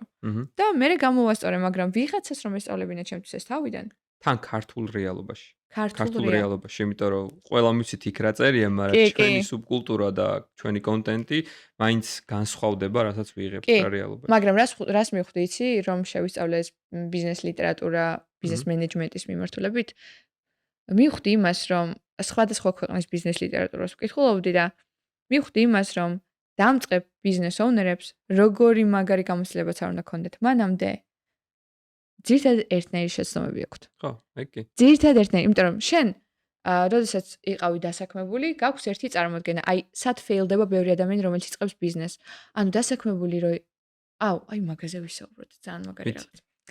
ხო, ანუ სად ფეილდება ბევრი ადამიანი, რომელიც იწყებს ბიზნესს? იქ რომ აი დასაქმებული რო იყო, ქონდა რაღაც წარმოდგენები დამსაქმებლებზე, რო აი ბოროტი ტიპები რა ცუდები არიან, ეს როგორ ეხლა მე ხო, ანუ როგორ მილაპარაკება, რას აკეთებს, აზრზე არ არის, როგორ მილაპარაკებაში ბევრი სიმართლეა, რა თქმა უნდა, ცოტა არ უნდა ელაპარაკო შენს სამშობლოს, მაგრამ ანუ რა საქმის კეთება არის ის, აი მე რომ ის ადგილას ვიყო, ეს ადამიანები, რომლებიც ძალიან მოტივირებულები არიან ამით, გადიან ბიზნესიდან და აქვთ რაღაცა ყვავილების ბედნიერი სამყარო ვარდისფერ-სათვალე წარმოდგენები ბიზნესზე, რომ ეხლა მე ყველას მოვეფერები, ყველას ყველაფერს გავუტარებ, ყველას ყველაფერს ვაპატიებ და მექნება ბედნიერი წარმატებული ბიზნესი, რომელიც რეალობა ასეთი არ არის, იმიტომ რომ მეც რომ ბიზნესი დავიწყე, მე ზუსტად მაგ ლუპში ჩავარდი. ზუსტად და მეორე მომენტიც არის, მან პირადად ჩემი გამოცდილებით, რომ კი, მოდის აგრესია თუნდაც ვიღაც დამსაქმებელი ვარ, არასწორად კი ელაპარაკება, მაგრამ ეგ არის ძალიან სუბიექტური და კონცენტრირებული, იმიტომ რომ მოდი იმაზეც ვიფიქროთ. გარდა, მისი სკილების ნაკლებობის გამო არასწორი საუბრისა, ის ადამიანი რამდენ რამეს აკეთებს პროფესიონალურად და როგორ მოვიდა რეალურად აქამდე რა. კი. კი, ანუ შენი პროფესიონალიზმი და შენი წარმატება რა თქმა უნდა არ გაძლევს იმ შესაძლებლობას, რომ ვიღაც დააკნინო და ეგ არავითარ შემთხვევაში არ უნდა გააკეთოს ადამიანმა, მაგრამ როდესაც ადამიანები წყვეტენ, რომ ერთმანეთს უნდა იმუშაონ, ანუ ერთმა უნდა იმუშაოს მეორეს კომპანიაში, მანდ არის ავტომატური ურთიერთპატივისცემა. ავტომატური. თუ რომელიმე მხარე ხვდება, რომ მაგის შენარჩუნება არ შეუძლია, უნდა დაემშვიდო მან ერთმანეთს. ჩემი აზრით არის ეს.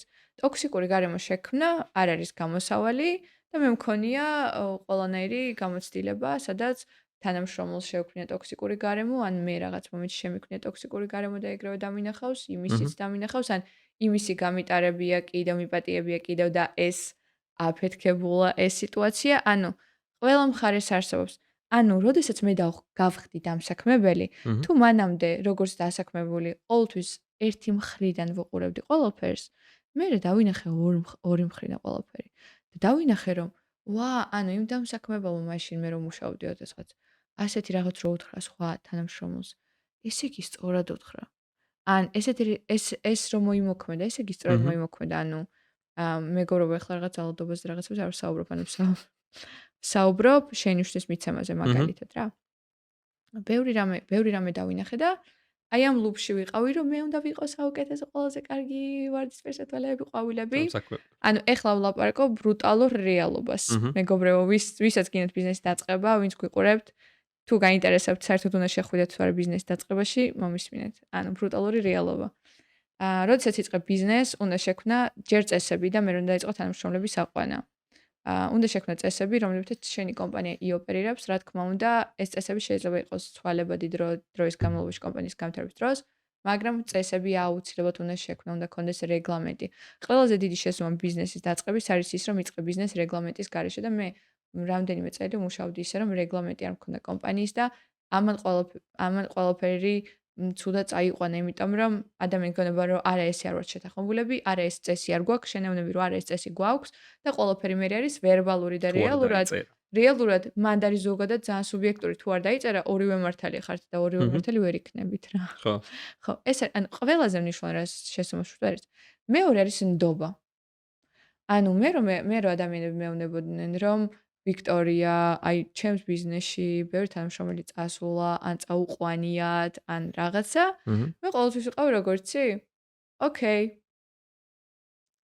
ანუ იმიტომ რომ მე ვიყავი, ანუ აი ხელშეკრულებებზეც ძალიან მსუბუქად ვიყავი, არაფერი შეზღუდვები და რაღაც რა. და მე ხვდები რომ შენი მხრიდან ძალიან დიდი ძალისხმევაა და უცებ ადამიანს უშვებს სამსახურიდან, ის ადამიანი გადის სხვა სამსახურში, იმ სამსახურიდან შენს თანამშრომლებს თავაზობს სამსახურს და მიყავს და მე მომივიდა ეს შემთხვევაში არ შენ. ხო, აი წარმოგიდგინე, ანუ ბიზნესი გაქვს 3 წელი და მოგდის ეგეთი რაღაც. ამის ჩემი ეს ყველაფერი ძალიან კარგად მოხდა ჩემთვის, იმიტომ რომ ვინც წასასვლელი იყო ის ადამიანები წავიდნენ, ნიშნავს რომ კომპანიის კულტურას ის ადამიანები არ იზიარებდნენ და პირიქით კარგი არის ეგ, მაგრამ ამან მაჩვენა ის რომ ვა, აქაც რეგულაციებია საჭირო თურმე, ანუ მარტო ნდობა. ხო? ანუ ეგ არის, ანუ შენ როდესაც ხარ ძლიერი რაღაცეებში, ისიც უნდა გაიაზრო რომ რაღაცებში არ ხარ ძლიერი და ისიც უნდა გაიაზრო რომ ბიზნესის დაწყება კარგად ჟღერს ფული და რაღაცა, მაგრამ ის ფული და რაღაცა მოდის ზუსტად მაშინ, როდესაც შენ ეს ყველაფერი დალაგებული გაქვს. როდესაც არ გაქვს დალაგებული, ის ფულიც არ არის ეგეთი დალაგებული.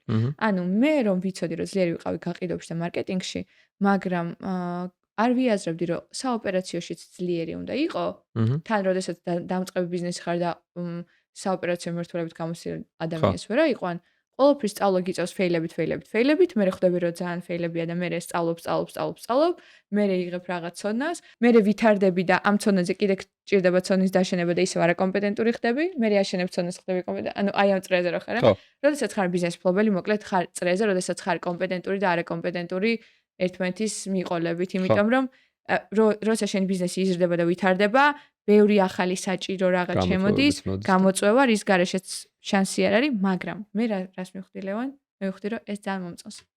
და თან ადაპტირებ, თავი ადაპტირებ. ზუსტად ეგ არის, ანუ მე რო ვიყავი ადრე ადამიანი, რომ აი ეს ასე უნდა იყოს და ეს ასე ვერ იქნება, მივხვდი რომ ბიზნესში შენ ეგ არ გამოგივა, როდესაც შენ კომპანიაზე მუშაობ და ხარ თანამშრომელი, ეგრე იქნება, ანუ ხელშეკრულებაში რაც გიწერია, იცი რომ ეს არის, ამის იქით არ არის, აქამდე არის, ამის იქით არ არის. შევთანხმდით, მაგრამ როდესაც შენ ხარ ბიზნესის მფლობელი, შენ გაქვს მილიარდი რაღაც. ანუ შემოდის აქედან ერთი რაღაც, აქედან მეორე, აქედან მესამე, ეს პრობლემა უნდა მოვაგორო, ესეც.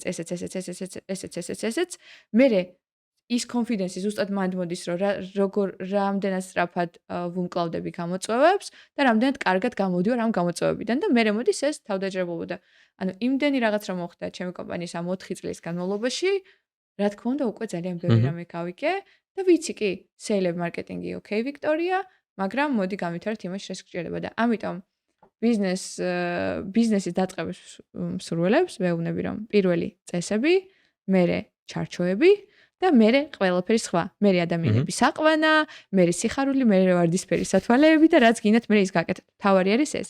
წესები და ჩარჩოები თანამშრომლობის. და მერე რა თქმა უნდა გააძლიეროთ, ანუ ჩემი სუსტი მხარე იყო ეს და ძლიერი სეილები და მარკეტინგი, ვიღაცის პირიქით ეს იქნება ძლიერი მხარე და სუსტი მხარე სეილები და მარკეტინგი. ანუ ბიზნესის მფლობელი მუდმივად უნდა ვითარდებოდეს. რა წამსაც ბიზნესის მფლობელი გაწყვეტავს განვითარებას, როგორც შენ თქვი რომ უნდა დავეწიოთ ცოდნას დღეს, ეგეთი დღე სიტუაცია არის. რა წამსაც ბიზნესის მფლობელი გაწყვეტს განვითარებას, იმ წამს მისი ბიზნესი წავა უკან, მორჩა.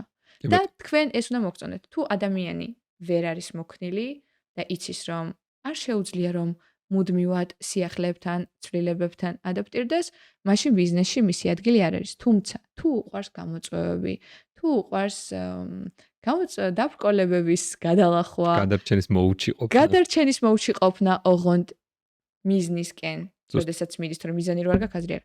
მიზნისკენ როდესაც მიდის, მაშინ შეიძლება ბიზნესი თქვენი ამბავი არის. შენ რატო არჩე real estate-ი გარდა იმისა, რომ შეიძლება დაყოფილიყო მაღალ ჩეკიანი გაყიდვების პროდუქტი. იყო თუ არა უბრალოდ სხვა დამატებითი ინტერესები და мотиваცია კონკრეტულად real estate-ის მიმართ. რატომაც თქვი რომ მოდი, რაც მიკეთებია, მისწავლია, აი ახლა დავაფოკუსო კონსულტანტობის და ყველაფრის შემდეგ. კი, ანუ real estate დავიწყე მუშაობა და პარალელურად ვიყავ ბიზნეს განვითარების მენეჯერი ერთ-ერთ ცნობილ კომპანიაში, სადაც შენ გაგიცანი. მაშინ დავიწყე ზუსტად real estate-ში მუშაობა და ის კომპანიაც მაძლევდა საშუალებას, რომ ჰიბრიდულად მე მუშავა, ასე ვთქვათ. რატო დავიწყე real estate-ში მუშაობა? იმიტომ რომ როგორც უკვე მოვყავი, ძალიან ბევრი რამე გამიყიდია. ჩეკამდე მივდივართ. ძალიან ბევრი რამე გამიყიდია, ყველანაირი ჩეკის, როგორც რავი, ორიფლემის კოსმეტიკა, ფეხსაცმელი, ტანსაცმელი, მერე ძალიან ცნობილი ბრენდი ტანსაცმლის, რომელშიც wholesale-ად მუშაობდი და საერთაშორისო გაყიდვების მენეჯერი ვიყავი. იქაც დიდი ჩეკები იყო, შეიძლება ერთ ჩეკოთა ყოფილიყო $50,000, $80,000, მერე მუშაობდი ტექნოლოგიური პროდუქტების გაყიდვაზე, სადაც ასევე ძალიან დიდი ჩეკები იყო, ასევე მუშაობდი მოდის სფეროში, ბრიტანულ ბრენდზე, იქაც wholesale მიმართულებაში ვიყავ ბიზნეს განვითარების მენეჯერი და იქაც ძალიან დიდი ჩეკები იყო, მაგრამ ფიქრობდი იმაზე, რომ კარგი ეს გავიგე. ანუ აი ეს კარგი ეს გავიგე. ანუ 4 წლის წინ, რავი 4 წლის, უკვე არა 4 წლის. აუ, რამდენი წლის წინ იყო, ხარ 28 წლის. მოკლედ დაახლოებით ასაკიანი ბებები. უკვე ხო. აუ, ანუ ვეღარ ვიაზრებ. მოკლედ ვიყავი არჩი 23 წლის, 24-ის არ მახსოვს. და ფიქრობ რომ კარგი ესენი გავიგე და ეხლა ვარ ახალგაზრდა. კიდევ რომ მიკითხე ადამიანები, რომლები მოგწონდა ტონი რობინსის და აი კიდევ ვინც შემოთო მაგის გარდა. Gary V. ვაინერჩუკი ჩვენი ძმა. Yes, ჩვენი ძმა. ანუ Gary V აი ამ თელ სივრცეში, ამ სამოტივაციო სივრცეში იყო ერთ-ერთი ადამიანი, რომელიც ამბობდა რომ 20 წლის ხარ, ყველაფერი წინ გაქვს. 40 წლის ხარ, ყველაფერი წინ გაქვს. 50 წლის ხარ, ყველაფერი წინ გაქვს და ეხაც მაგას ამბობ და 50 წლის ეუბნება რომ 35 წელი მინიმუმი ცხოვრება დღევანდელი მედიცინით და შენ მეუბნები რომ ცხოვრება დასრულდა. ზუსტად.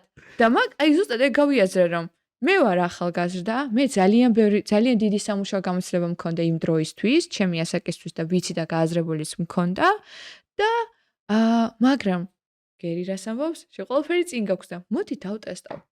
რატო არ? ხო, ანუ მე მინდა და ლევან რეალობა რა იყო? მე მინდა და ჩემი თავის დატესტვა უძრავი ქონების სეილებში. იმიტომ რომ ყველაფერი რაც გამიყიდია მანამდე, კი იყო მაღალ ჩეკიანი, მაგრამ ასეთ ჩეკიანი არ იყო.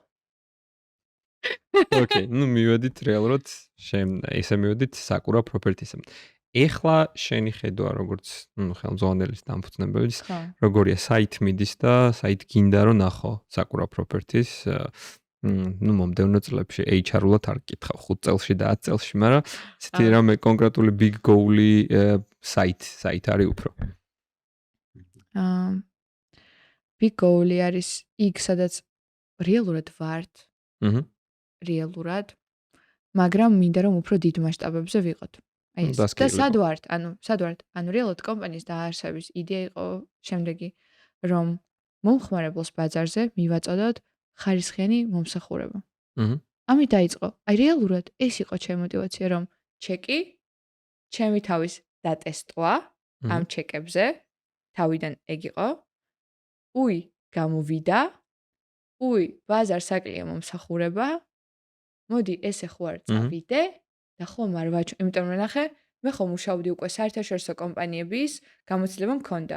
როგორც საერთაშორისო კომპანიების, ასევე დიდი ქართული კომპანიების. იქ ყველაფერი დალაგებული იყო. ტექნოლოგიურ სფეროში ყველაფერი დალაგებული იყო, საკონსულტაციო სფეროში ყველაფერი დალაგებული იყო. უცებ ხვდები სფეროში, სადაც პროდუქტი უფრო ძვირია. გაყიდვებში მომუშავე ადამიანებს უფრო მეტი შემოსავალი აქვთ, მაგრამ განვითარებაზე საერთოდ არ არიან ორიენტირებულები.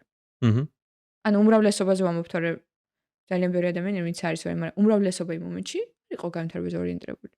მეთქი ანუ სერვისი აკლია ამ სფეროს და მე ვიცი ეგ სერვისი. აი ნახე ჩემ ძლიერი მხარე, მე ვიცი ეგ სერვისი, მე ვიცი მარკეტინგი, მე ვიცი გაყიდვები, მაგრამ უნდა შემოვიტანო. როგორც კი დავიწყე სერვისის შემოტანა, ეგრევე თავისით წამოვიდა რეკომენდაციები იმიტომ რომ ხალხს აკლდა სერვისი, ხალხს აკლდა ადამიანი, რომელიც სპეციალურ განათლებას მიიღებდა ამ მიმართულებით და არა უბრალოდ დღეს გამოვიდა და მე უძრავ ქონებაში უნდა ვიმუშაო და დაიწყებდა. სპეციალურ განათლებას მიიღებდა ამ მიმართულებით და კვალიფიციურ კონსულტაციას გაუწევდა. იმიტომ რომ ძალიან მნიშვნელოვანია კვალიფიციური კონსულტაცია უძრავ ქონებაში, იმიტომ რომ იყიდი ისეთ რაღაცას, ცხოვრების ყველაზე დიდი ინვესტიციას გააკეთებ არასწორ რაღაცაში. მორჩა, ჩათვალე აი ინგლისური სიტყვა მოხსნა, რა გავაკეთა. ჩათვალე თვალი გეცა რა. აი რავი, curse ნომეს. ხო, ჩათვალე თვალი გეცა, რომ ანუ ეხლა რა შვები? იმიტომ რომ ვიღაცამ მოყიდა ცუდად, არასწორად ოღონდაც გაიყიდა ქონება. სტანსაცმელი არ არის, ხვალ ვერ გადაცვლია. ანუ აქვს სესხი 10 წლიანი, 20 წლიანი. 10 წლიანი, 20 წლიანი სესხი წარმოიდგინე და მე არ მინდოდა ყოფილიყავ ის ადამიანი, რომელსაც ხვალ გამოლანწყავდნენ და ჩემი კოლეგების იმ მომენტისთვის დაახლოებით 90% იყო მაკლერები, მატყუარები, თქვენ გვატყუებთ, მაკლერები ფასებს. შეხვედი ესეთ ბიზნესში. ფასებს აძვირებენ და მე შევედი ესეთ ბიზნესში. აი ეს იყო ყველაზე დიდი გამოწვევა, რომ შენ ყოველ მომხმარებელთან გიწევდა მტკიცება, რომ მე არ ვარ მაკლერი, მე ფასებს არ ვაძვირებ, მე და მესაკუთრეს იგივე ფასი გვაქვს, მართლა დედას ფიცარ. ანუ მაგ მომენტში იყო და მე ხვდებოდი რომ ანუ როგორ უნდა გამხვდარიყავით ჩვენ აუთსტენდინგები ასეთ მარკეტზე, როგორ უბრალოდ შეგვეთავაზებინა კარგი სერვისი. That's it. უბრალოდ და მე ვიცი როგორია ეს კარგი სერვისი, იმიტომ რომ მე სერვისიდან მოვდივარ. ამიტომ რა პრობლემაა? საკურა, კარგი სერვისი. ხო ხდები, ანუ რეალურად ეს იყო. პოზიციონირება ის იყო და დღეს ჩემი განვითარება არის ის, რომ მეტ ადამიანს მივაწოდოთ ეს სერვისი. რაც შეიძლება მეტ ადამიანს.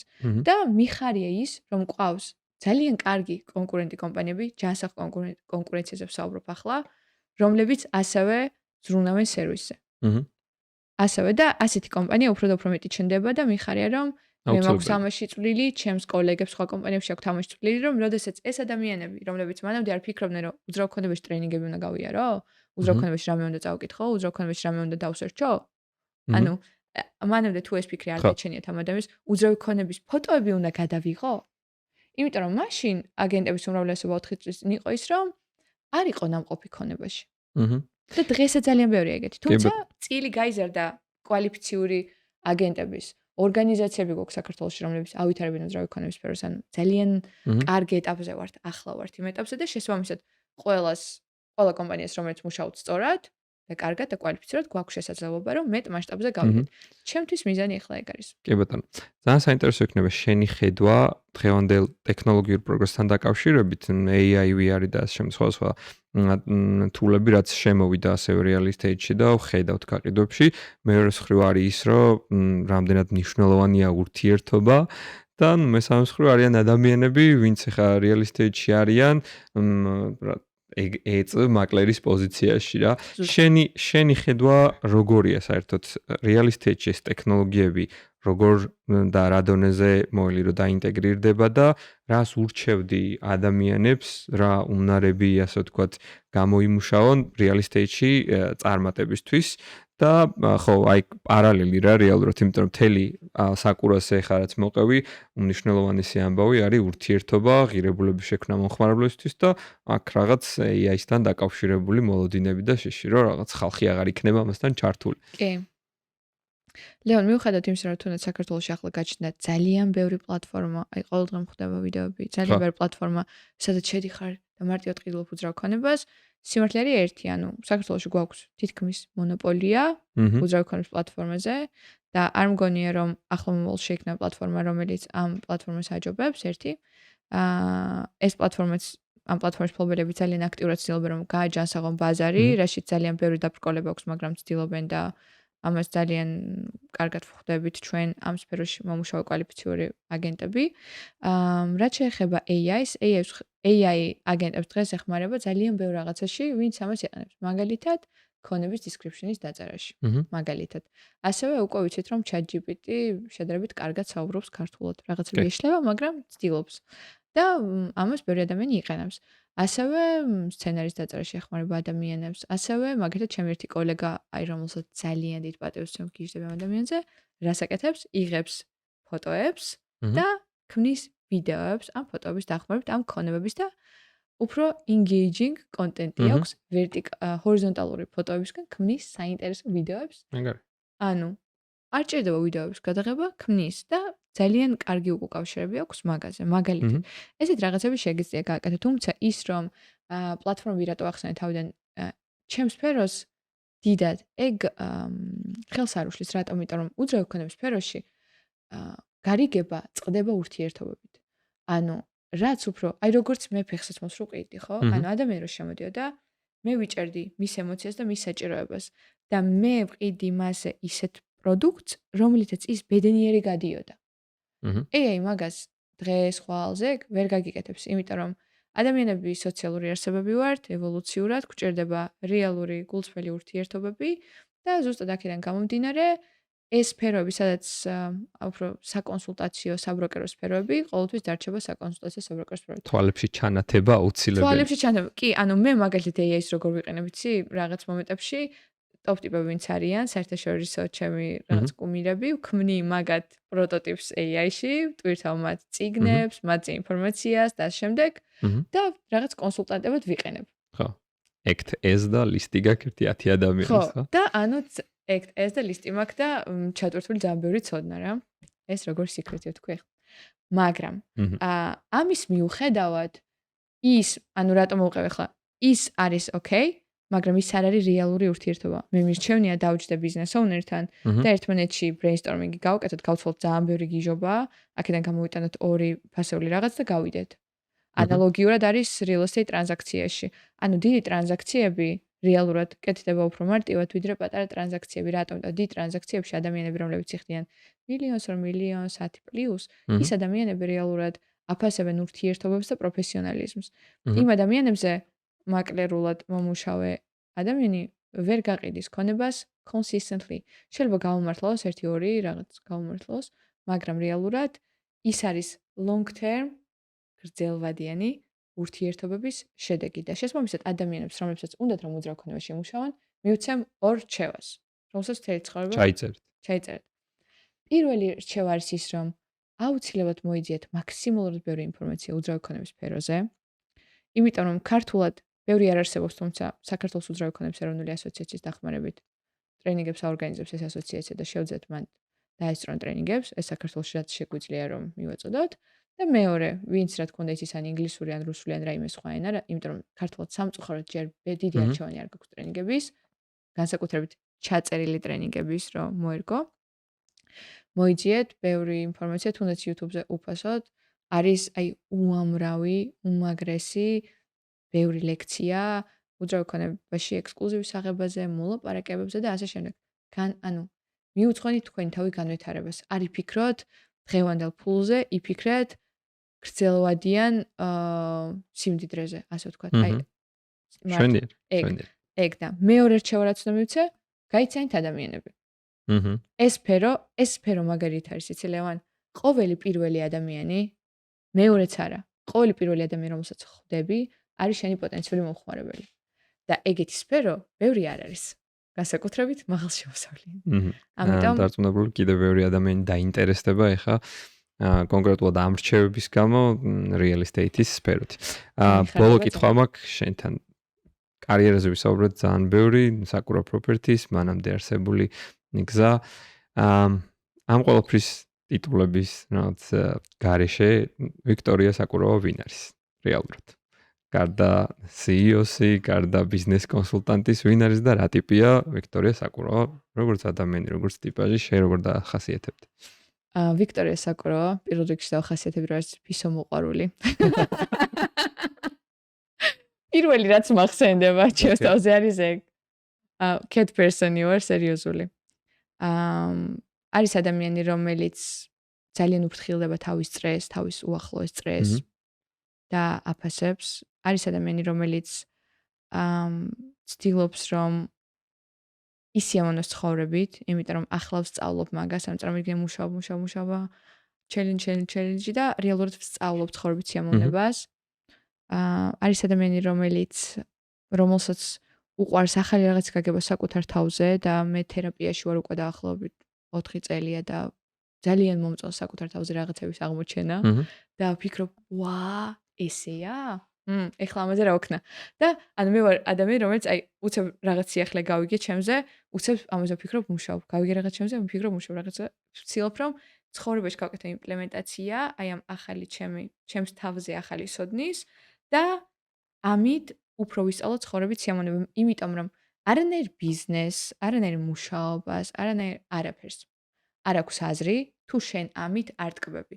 ანუ მე თუ ჩემ ბიზნესს შედეგით არ დავტკბი, მე თუ ჩემ ბიზნესს შედეგი არ გამოვიყენე იმისთვის, რომ ვიგრძნო საკუთარი თავი, ვისიამოვნო საკუთარ თავთან, თუნდაც მარტოობით, თუნდაც საკუთარი თავით მეგობრებთან, თუნდაც საკუთარი თავით მომხმარებლებთან კომუნიკაციისას, არაფერს არ აქვს აზრი. მაშინ შენ ხარ რობოტი და ხარ სხვისთვის მიძღვნილი და მე აი როგორც ვილაპარაკეთ, ბავშვობაში ბავშვები ყოველთვის ცდილობენ რომ თავიანთი თავი წარმოიდგინონ იმით, რომ გაიზრდებიან და მე მშობლებს მივუძღვნით ჩემს თავს, მაგრამ თავარი არის რა უნდა გავიაზროთ.